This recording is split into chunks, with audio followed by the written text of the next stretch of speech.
Did you know that before contacts, glasses, and LASIK surgery, nearsighted people would just squint to see better? And did you know that the word nearsightedness comes from the Greek meaning to squint? Today I'm going to be talking about LASIK eye surgery. LASIK eye surgery is a very popular and fascinating procedure used to change the shape of the cornea to correct vision. I'll talk about the history of LASIK, the surgery itself, and the steps to perform it, alternative surgeries, the risks of LASIK, and what you should expect before, during, and after the surgery. If you are visually impaired like myself, you may have thought about LASIK surgery but don't know enough about it to make an informed decision. First, I would like to give you the quick history of LASIK. According to the American Academy of Ophthalmology, Margaret B. McDonald was the first to perform a laser procedure on a human eye in 1988. Then, on June 20th, 1989, a U.S. patent was granted to Golem A. Payman, MD, for the method to modify the corneal curvature of the eye using a laser surgery.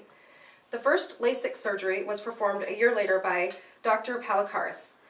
The LASIK procedure was formally approved by the FDA in 1999 and became a favorite form of refractory surgery because it produced almost immediate results with little side effects.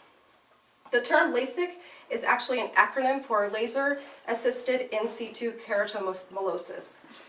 Next, I will talk about the details of LASIK surgery and some alternative refractive surgeries.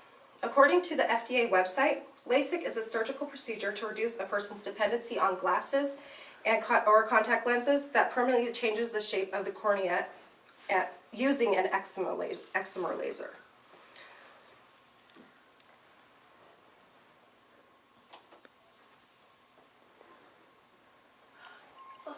There are several steps to this surgery. First, numbing drops are placed in the eye and the area around the eye is cleansed. Then a lid speculum is used to keep the eye open. Once the eye is in position, a blade or a laser device is used to cut a flap in the cornea, leaving a hinge at one side of the flap. The flap is folded back to reveal the middle section of the cornea, called the stroma. The laser is then fixed over the eye and will vaporize a portion of the stroma. Once this is finished, the flap is replaced and a protective shield is placed over the eye. According to the allaboutvision.com website, LASIK can be used to correct mild to moderate myopia, which is nearsightedness, hyperopia, which is farsightedness, and astigmatism, which is an uneven curvature in one or more surfaces of the eye. The alternative refractive surgeries are radial keratotomy, photorefractive keratectomy, and thermokeratoplasty. With radial keratotomy, a very sharp knife is used to cut slits in the cornea, changing its shape. Photorefractive keratectomy reshapes the cornea by sculpting using a laser. Thermokeratoplasty uses heat to shape the cornea. LASIK surgery only takes about 4 minutes to perform, but you may be wondering if there are risks and what to expect with the surgery. Before sharing with you some of the risks of LASIK and what to expect before, during, and after the surgery, I would like to play a clip from the Dr. Oz show.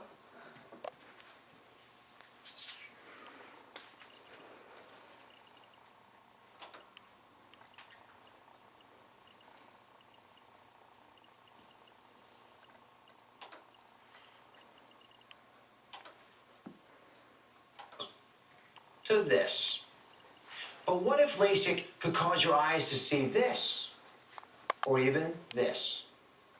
When I heard how life-altering these side effects could be, I needed to know why. So I sent investigative reporter Elizabeth Leamy to go undercover to find out. It feels like somebody has sandpapered the back of my eyes. I had stabbing eye pain. This is about my mother. She had LASIK eye surgery and she went blind from it. Yet despite the horror stories, every year 800,000 people get LASIK.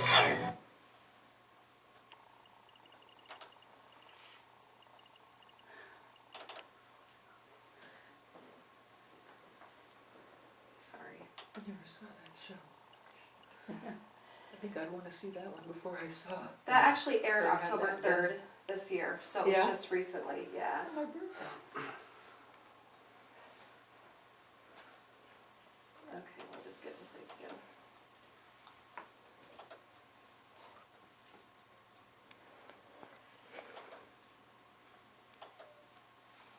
Okay, So according to the FDA website, the risks range from loss of vision to developing a glare, halo, or double vision that can affect night vision. You may still need glasses or contacts after the surgery if your vision was very bad before the surgery, and some develop severe dry eye syndrome, which may be permanent. Farsighted patients may notice that their vision begins to worsen with age. The expectations for the surgery will differ from doctor to doctor and patient to patient. Before the surgery, the doctor will take measurements of the eye, and those measurements are entered into a computer which will be used during the surgery. Contact lens wearers need to stop wearing their contacts for up to 4 weeks prior to the surgery because contact lenses actually change the shape of your eye, the cornea. The cornea needs to be in its natural shape because if it's not, it can affect the measurements, causing a poor surgical plan and poor vision after the surgery. So the day before surgery, you should stop using lotions, creams, eye makeup, and perfumes. And the day after the surgery, you shouldn't wear eye makeup for up to several weeks. You should not participate in non-contact sports for up to 2 weeks. No strenuous or contact sports for up to 4 weeks. No swimming, hot tubs, or whirlpools for up to 8 weeks. And you should wear a protective eye shield at night for up to 4 weeks. All in all, LASIK eye surgery has been a very interesting subject to research. Tonight I've covered the history of LASIK, the steps it takes to perform it, and alternatives, the risks, and what to expect before, during, and after the surgery. I hope you found this information as interesting as I did. And if you've been contemplating having LASIK done, I hope I gave you some information to help you make a more informed decision. Yay. Woo!